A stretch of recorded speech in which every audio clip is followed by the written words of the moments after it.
27절까지의 말씀입니다. 마태복음 5장 27절에서 37절까지의 말씀, 신약성경 우리 6면에 있습니다. 27절부터 37절까지 교독하시겠습니다.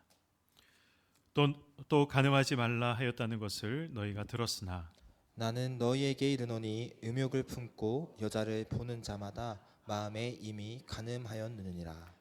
만일 내 오른 눈이 너로 실족하게 하거든 빼어내버리라. 내 백체 중 하나가 없어지고 온몸이 지옥에 던져지지 않는 것이 유익하며, 또한 만일 내 오른손이 너로 실족하게 하거든 찍어내 버리라. 내 백체 중 하나가 없어지고 온몸이 지옥에 던져지지 않는 것이 유익하니라. 또 일렀을 때 누구든지 아내를 버리려거든 이혼 증서를 줄 것이라 하였으나 나는 너희에게 이르노니 누구든지 음행한 이유 없이 아내를 버리면 이는 그로 간음하게 함이요 또 누구든지 버림받은 여자에게 장가드는 자도 간음함이라. 또 옛사람에게 말한 바 헛맹세를 하지 말고 내 맹세한 것을 주께 지키라 하였다는 것을 너희가 들었으나 나는 너희에게 이르노니 도무지 맹세하지 말지니 하늘로도 하지 말라. 이는 하나님의 보좌임이요 땅으로도 하지 말라. 이는 하나님의 발등상이며 예루살렘으로도 하지 말라. 이는 큰 임금의 성이요 내 머리로도 하지 말라. 이는 내가 한 터럭도 희고 검게 할 수 없음이라. 함께요. 오직 너희 말은 옳다 옳다 아니라 아니라 하라. 이에서 지나는 것은 악으로부터 나느니라. 아멘. 마태복음 5장은 우리가 잘 알고 있는 것처럼 예수님께서 말씀하신 산상수훈의 말씀입니다. 산상수훈은 한 가지 대전제를 가지고 있습니다. 그 대전제가 무엇인지 아십니까? 우리가 오늘 읽지는 않았지만 5장 20절에 보시면 이렇게 말씀하고 있습니다. 내가 너희에게 이르노니 너희 의가 서기관과 바리새인보다 더 낫지 못하면 결코 천국에 들어가지 못하리라. 아멘. 저와 여러분들이 가지고 있는 의가 서기관의 의보다 못하고 바리새인의 의보다 못하면 천국에 들어갈 수 없다라고 예수님께서 말씀하고 계십니다. 예수님 당시의 서기관과 바리새인은 사실 굉장한 사람들이죠. 우리는 지금 서기관과 바리새인을 생각하면 좋은 이미지가 아니라 나쁜 이미지를 떠올리지만 예수님 당시의 서기관과 바리새인은 모든 유대 사회에서 존경받던 사람들이고 누구나 흠모하던 그러한 어떤 계급의 사람들이었습니다. 특별히 이들은 율법을 지킴에 있어서 그 누구보다도 열심히 있었고 그 누구보다도 철저히 율법을 지키는 그런 대표적인 사람들이 바로 바리새인이요 서기관이었습니다. 겉으로도 볼 때 흠잡을 데 없는 그러한 종교인, 흠잡을 데 없는 그러한 신앙인, 그래서 모든 사람들이 칭찬하는 신앙인이 바로 바리새인이요 서기관이었던 것이죠. 그런데 예수님은 우리에게 무엇을 지금 요구하고 계십니까? 그들보다 더 나은 의를 가져야 한다라는 사실을 말씀하고 있습니다. 도대체 예수님께서 말씀하신 더 나은 의, 더 나은 의가 무엇이겠습니까? 그것은 껍데기가 아니라 이 알맹이, 형식의 변화가 아니라 마음의 중심, 이것이 있어야 된다는 것이죠.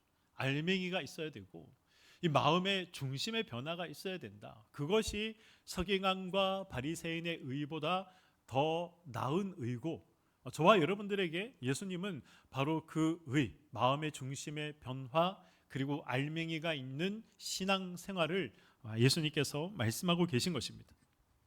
오늘 본문 앞에 보시면 어떤 이 내용들이 기록되어 있습니까? 십계명, 육계명에 대해서 예수님께서 해석하시는 장면이 기록이 되어 있습니다. 십계명, 육계명이 무엇입니까? 살인하지 말라는 것이죠. 하나님께서 모세에게 율법을 십계명을 주실 때 1에서 4계명은 하나님 사랑이요 5에서 10계명은 이웃 사랑에 대한 사람에 대한 그러한 내용입니다. 사람에 대한 십계명 중에 가장 첫 번째로 등장하는 것이 부모를 공경하라는 것이고, 그 다음 두 번째로 등장하는 것이 살인하지 말라는 내용이죠. 이 예수님께서 살인에 대한 계명을 다시 해석하시면서 단순히 사람의 목숨을 빼앗는 것, 칼로 사람을 해하는 것, 그것만이 살인이 아니라 형제를 향해서 분내는 것, 욕을 하는 것, 그러한 모든 것들도 살인과 별반 다를 바 없는 것이다 라고 예수님께서 말씀하시지 않습니까? 오늘 본문은 그 주제가 이제 더 깊어지고 있는 내용입니다. 어떤 주제들을 말씀하고 계십니까? 저와 여러분들이 가지고 있는 가장 내밀한 부분, 은밀한 부분에 대해서 말씀하시죠. 성에 대해서 말씀하시고, 결혼에 대해서 말씀하시고, 그리고 우리의 언어에 대해서 예수님께서 말씀하십니다. 오늘 본문은 우리에게 사실 부담스러울 수 있는, 듣기 때로는 거북한 그러한 말씀일 수도 있습니다. 간음하지 말라, 이혼하지 말라, 맹세하지 말라, 이러한 말씀들을 들으면 어떤 생각이 듭니까? 오늘날 시대와는 많이 이 거리가 있는 그런 말씀처럼 들릴 수도 있습니다. 어쩌면 이 고리타분한, 그리고 지키기 어려운 그러한 말씀처럼 느껴질 수도 있습니다. 그러나 이 말씀 속에서 우리는 우리를 향한 하나님의 거룩한 열심과 또 우리 가정을 지키시고자 하시는 하나님의 사랑이 담겨져 있다는 사실을 우리는 발견할 수 있어야 합니다. 오늘 말씀을 통해서 남들에게 보여지는 그런 어떤 이 쇼윈도 신앙이 아니라 아무도 보지 않는 곳에서도 하나님과 동행하는 이 진실한 제자로서 자신의 삶을 다시 한 번 더 점검하시고, 그리고 진실한 제자로서 다시 한번 다듬어지고 만들어지는 그러한 시간이 되시기를 소망합니다. 예수님은 먼저 무엇에 대해서 말씀하십니까? 27절에서 30절을 보시면 예수님은 간음에 대해서 말씀하십니다. 율법은 선명하게 간음하지 말라라고 말씀하고 있습니다. 우리가 다 잘 알고 있는 말씀이고 당연한 것 아니냐라고 생각하는 그러한 말씀입니다. 유대인들도 이 부분에 대해서 당연하게 생각했습니다. 왜냐하면 이것이 율법이요, 그리고 어느 정도 윤리와 도덕을 가지고 있는 사람들의 집단이라면 다 이런 생각을 가지고 있는 것이죠. 유대인들이 생각하는, 그리고 또 우리가 생각하는 일반적인 간음은 어떤 것입니까? 남의 아내를 범하는 어떤 이 육체적인 행위로만 생각을 합니다. 실제로 선을 넘지 않으면 그래서 어떻게 생각합니까? 죄는 아니다라고 생각하는 것이죠. 그러나 예수님은 28절에서 이렇게 말씀하십니다. 나는 너희에게 이르노니 음욕을 품고 여자를 보는 자마다 마음에 이미 간음하였느니라. 여기서 28절 말씀에서 우리가 주목해야 할 부분이 무엇입니까? 마음을 품고 보는 것입니다. 마음을 품고 보는 것. 다윗은 우리가 알고 있는 것처럼 위대한 왕이요, 훌륭한 왕이요, 하나님께 칭찬받았던 그러한 왕이었습니다. 그런데 그러한 다윗도 어느 날 왕궁 옥상을 거닐다가 밧세바라는 여인이 목욕하는 것을 우연히 보게 됩니다. 보았습니다. 우연히 볼 수는 있죠. 우연히 볼 수는 있습니다. 그러나 다윗은 이 자신의 시선을, 우연히 본 자신의 시선을 거두지는 않았습니다. 보았고 시선을 거두지 않았기 때문에 마음에 품었고, 결국 어떻습니까? 간음의 자리까지 가게 된 것입니다. 보는 것이 무너졌을 때 다윗의 영성도 무너졌고 그의 가정도 무너졌던 것입니다. 예수님이 말씀하신 이 음욕을 품는 것, 이것은 단순히 스쳐 지나가는 그러한 어떤 생각을 예수님께서 말씀하고 있는 것이 아닙니다. 원문의 의미는 이 욕망을 충족시키기 위해서 집요하게 바라보는 행위. 예수님이 말씀하신 보는 것은 바로 그런 의미죠. 자신의 음욕을 충족시키기 위해서 집요하게 바라보는 것. 그것이 바로 예수님께서 말씀하신 보는 것의 의미입니다. 마음속에 이 은밀한 상상의 방을 만들어 놓고 그 안에서 이 죄를 즐기는 상태, 그것이 예수님이 말씀하신 보는 것의 의미이죠. 저와 여러분의 마음이 무엇입니까? 성소라고 우리가 고백하지 않습니까? 우리의 마음이 성소라는 사실을 기억한다면 지금 예수님께서 무엇을 지적하고 계십니까? 우리의 마음속이 성소인데, 하나님이 거하시는 자리인데, 여기에 은밀한 방을 만들어 놓고 죄를 범하고 있다라는 것은 비록 침실까지는 가지 않았지만 네 마음속의 성소는 이미 더럽혀졌다, 이미 파괴되고 깨어졌다, 이 사실을 예수님께서 지적하고 계신 것입니다. 마음의 성소를 더럽히지 않기 위해서 이어지는 29절과 30절에서 예수님은 어떻게 하라라고 말씀하고 있습니까? 눈을 빼버려라, 손을 찍어버려라. 무시무시한 말씀을 예수님께서 말씀하고 있습니다. 너의 마음의 성소가 더럽혀지느니 차라리 눈을 뽑아버리고 손을 찍어버리는 것이 더 낫다라고 예수님께서 말씀하고 있는 것이죠. 이 말씀을 문자 그대로 해석해서는 안 됩니다. 이 말씀을 문자 그대로 해석해서 이 초대교회 교부들 중에 진짜 눈을 뽑고 손을 찍어낸 사람들도 있지만 이것은 그런 의미가 아니죠. 신체를 훼손하라는 그런 의미가 아닙니다. 죄에 대해서 그만큼 단호한 입장을 취하고 단호한 결단을 해야 한다라는 것입니다. 죄는 무엇입니까? 죄는 협상의 대상이 아니죠. 죄는 타협의 대상이 아닙니다. 이 정도 하면 괜찮겠지. 요즘 사람들이 다 이렇게 살아가는데 이 정도 선을 넘어가는 것은 괜찮겠지라고 생각하는 순간 우리의 모든 것들이, 진리가 무너지고 우리의 신앙이 무너지고 하나님을 향한 사랑이 깨어지는 것입니다. 오늘날 우리는 시각의 홍수 속에 살아간다, 이런 표현들을 우리가 하지 않습니까? 유튜브를 통해서, SNS를 통해서 그런 것들을 켜기만 하면 이 자극적인 내용들, 이미지들, 영상들이 손쉽게 우리 눈에 들어오게 됩니다. 알코올 중독자가 술집 앞을 지나가지 말아야 하는 것처럼 내가 이 음란함에 대해서 연약한 부분이 있다라고 한다면 그런 환경을 우리는 과감하게 차단해야 됩니다. 스마트폰이 나를 죄짓게 한다면 그러한 것들을 방지하는 앱을 깔던가, 아니면 밤에는 거실에 두는 식으로 이 구체적인, 실제적인 삶의 적용이 있어야 하는 것입니다. 눈을 뽑아내고 손을 잘라내는 그러한 이 발버둥이 있어야 한다는 것입니다.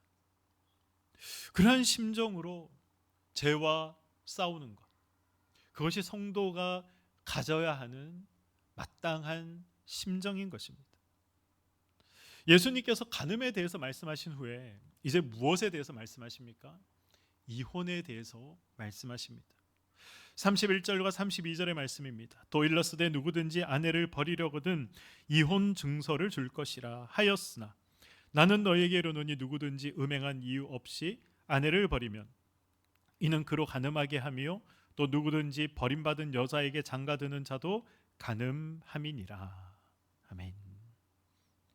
예수님 당시의 이혼은 굉장히 남자들에게 쉬운 일이었습니다.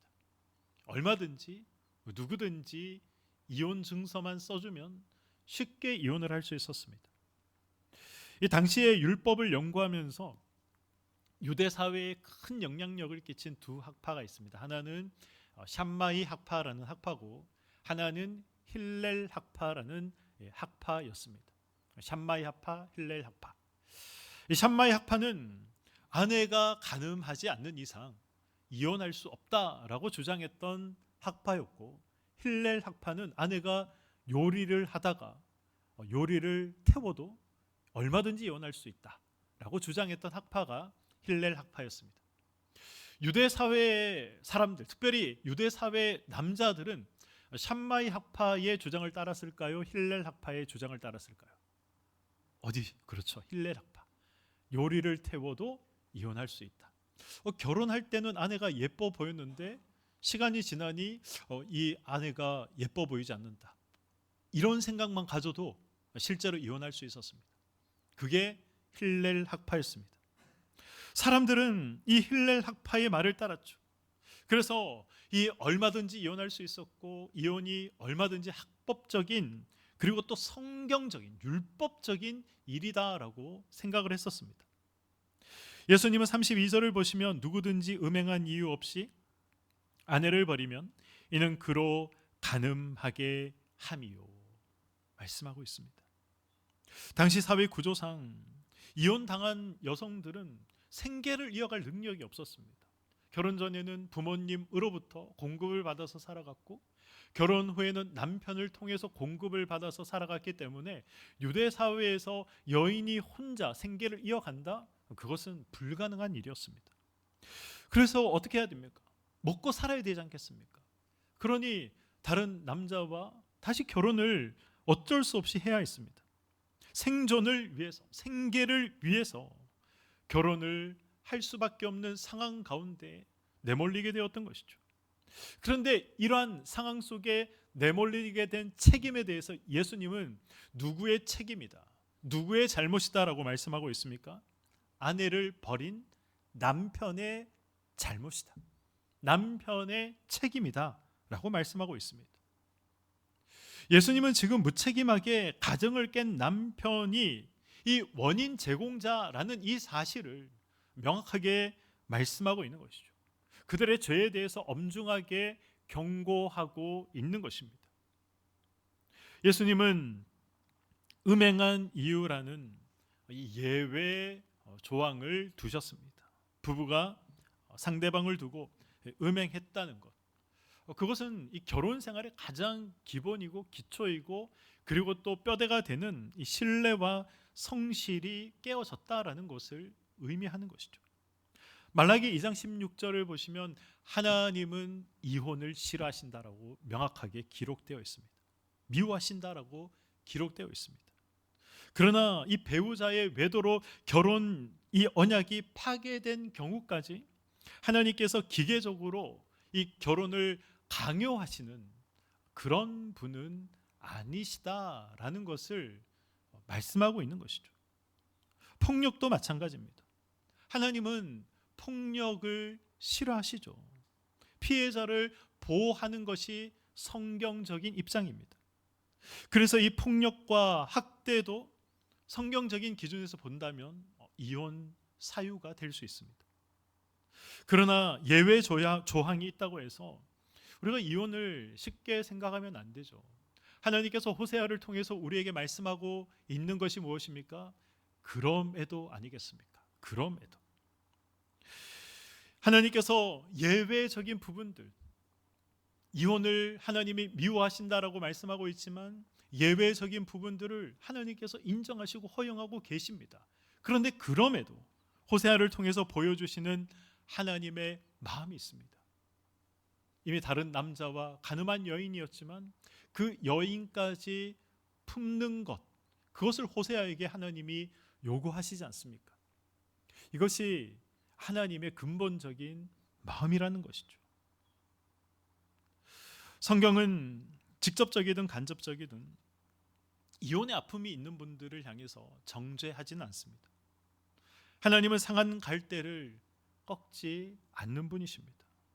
이미 지나간 이 과거의 아픔은 십자가의 보혈로 덮으시고 지금 있는 그 자리에서 하나님과 동행하면 되는 것입니다.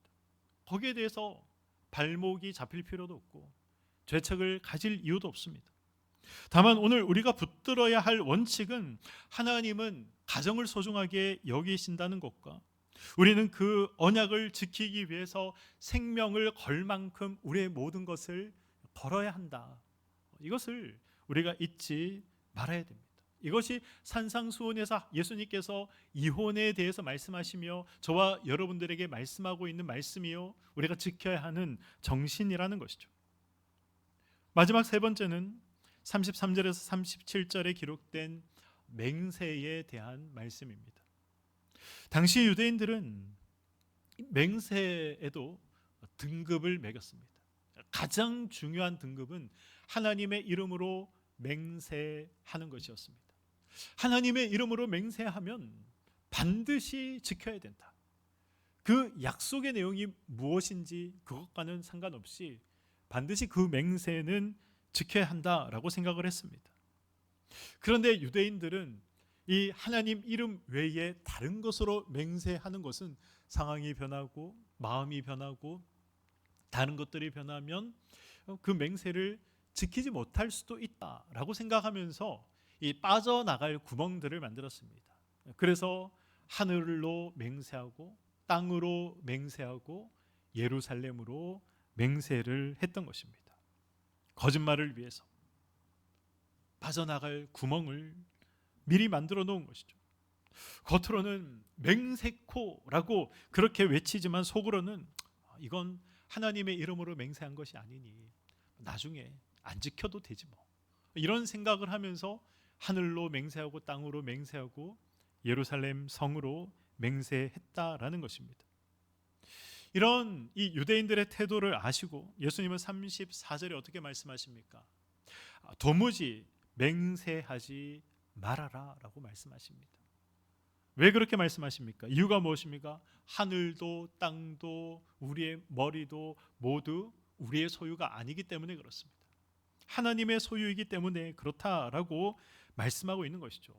하나님의 소유인데 내 것도 아닌데 내 것인 것처럼 그것을 가지고 맹세하는 것은 하나님 보시기에 굉장히 교만한 행동이었습니다. 그래서 예수님은 아무것도 맹세하지 말라라고 말씀하신 것이죠. 결론적으로 37절에 이렇게 말씀하십니다. 오직 너희 말은 옳다 옳다 아니라 아니라 하라. 이에서 지나는 것은 악으로부터 나느니라. 왜 사람들이 진짜다, 하늘에 맹세한다, 솔직히 말해서 이런 이제 수식들을 붙이면서 이야기를 합니까? 평소에 말의 신뢰를 잃어버렸기 때문에 그렇습니다. 평소에 거짓말을 자주 하거나 평소에 말을 부풀려 하는 사람, 행동에 대해서 책임을 지지 못하는 사람들은 결정적인 순간에 남들이 자신의 말을 믿어주지 않기 때문에 그런 여러 수식어들을 붙여가면서 이야기를 하는 것입니다. 성도는 어떤 평가를 받아야 됩니까? 제가 어릴 때만 하더라도 교회 다닙니다라는 이 말이면 사람들이 믿어줬던 것으로 저는 기억을 하고 있습니다. 그렇지 않습니까? 예전에는 수십 년 전에 교회 목사입니다, 장로입니다, 집사입니다, 저 교회 다니는 사람입니다, 이런 이야기를 하면 저 사람은 신뢰할 수 있구나라고 교회를 다니지 않는 사람들도 일반적으로 그런 생각을 가지고 있었습니다. 그런데 어느 순간 교회에 다니는 것이 조롱거리가 되었습니다. 영화에서, 드라마에서, 사람들의 이야기 속에서 교회 목사와 장로들이 조롱거리가 되었죠. 교회를 다닌다라는 것이 더 이상 신뢰할 수 있다는 말이 아니게 되었습니다. 성도는 어떤 평가를 받아야 됩니까? 저분은 교회 다니는 분이야, 저분은 예수를 믿는 분이야, 이런 이제 이야기가 나올 수 있을 정도로, 그래서 저 사람은 믿을 수 있어 라고 사람들이 말하고 생각할 수 있을 정도로 그런 진실함과 진지함의 자리에 갈 수 있어야 되는 것이죠. 그래야 그 사람이 예수를 전할 때 힘이 생기는 것입니다. 예수의 이름에 우리가 먹칠을 하는 것이 아니라 그런 진실함의 자리에 있어야 예수의 이름에 영광이 나타나도록 할 수 있는 것입니다. 말씀을 맺도록 하겠습니다. 오늘 우리는 이 산상수훈을 통해서 간음에 대해서, 이혼에 대해서, 맹세에 대해서 세 가지 주제를, 말씀을 함께 나누었습니다. 겉으로 보면 다 서로 다른 주제처럼 보입니다. 간음, 이혼, 맹세, 각각의 다른 주제처럼 보이지만 이것을 관통하는 한 가지 주제가 있습니다. 그 한 가지 주제가 무엇입니까? 하나님은 중심을 보신다는 것입니다. 중심을 보신다. 바리새인들은 세상 기준으로 보면 굉장한 사람들이죠. 도덕적인 사람입니다.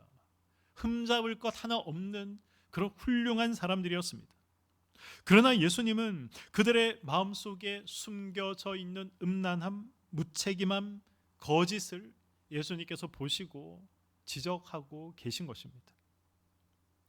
오늘 주신 말씀의 기준 앞에 서면 저를 포함해서 우리 모두는 다 자랑할 것 없는 죄인일 수밖에 없습니다. 그래서 우리에게 누가 필요한 것입니까? 예수 그리스도가 필요한 것이죠.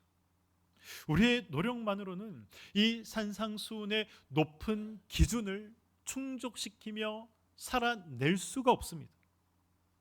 도저히 지킬 수 없는 자리를 예수님께서 지금 말씀하고 계시기 때문에 저와 여러분들은 이 자리까지 갈 수가 없습니다. 그러나 우리를 대신해서 율법을 완성하시고 십자가에서 우리의 죄를 씻겨주신 예수 그리스도의 은혜가 우리에게 있다면, 그 예수 그리스도가 우리와 함께 하신다면 우리는 이 산상수훈의 기준을 따라서 살아갈 수 있는 것입니다. 그래서 오늘 이 시간 저와 여러분이 이 두 가지 결단을 했으면 좋겠습니다. 하나는 회개의 성결이죠. 오늘 1, 2부 예배 시간에도 말씀드린 것처럼 성결이 필요합니다. 마음을 바꾸는 것, 돌이키는 것이 필요한 것이죠. 내 힘으로 끊을 수 없는 그러한 하나님 앞에서 범하고 있는 은밀한 죄가 있다면 성령 하나님께 도움을 구하시기 바랍니다. 성령님은 누구십니까? 우리를 돕는 분이십니다. 우리를 도와주라고 예수님께서 보내주신 하나님의 영이 성령님 아니겠습니까? 그래서 우리가 우리의 힘으로 해결할 수 없고 끊어낼 수 없는 죄악의 모습들이 있다면 성령님께 구하시기 바랍니다. 눈을 빼는 심정으로, 그리고 우리는 이 죄의 환경을 정리할 필요가 있습니다. 또 하나는 정직과 신실이죠. 작은 이 말 한마디에서부터 예수님을 닮은 이러한 진실함이 우리에게 필요하고 회복되어져야 할 언어의 영역이고 삶의 영역인 것입니다. 우리는 무엇을 가꾸는 자들입니까? 세상은 이 외형을 가꾸는 곳이지만 예수를 믿는 저와 여러분들은 마음을 가꾸는 자들입니다. 하나님 앞에서 떳떳한가? 하나님 앞에서 부끄러움이 없는가? 우리가 늘 이 마음 가꾸기에 힘을 써야 할 것입니다. 이번 한 주간 하나님 앞에서 우리 코람데오의 정신, 겉과 속이 같은 거룩한 하나님의 백성으로서 삶의 자리에서 살아내시고 승리하시는 저와 여러분의 삶이 되시기를 주님의 이름으로 간절히 축원드립니다. 아멘.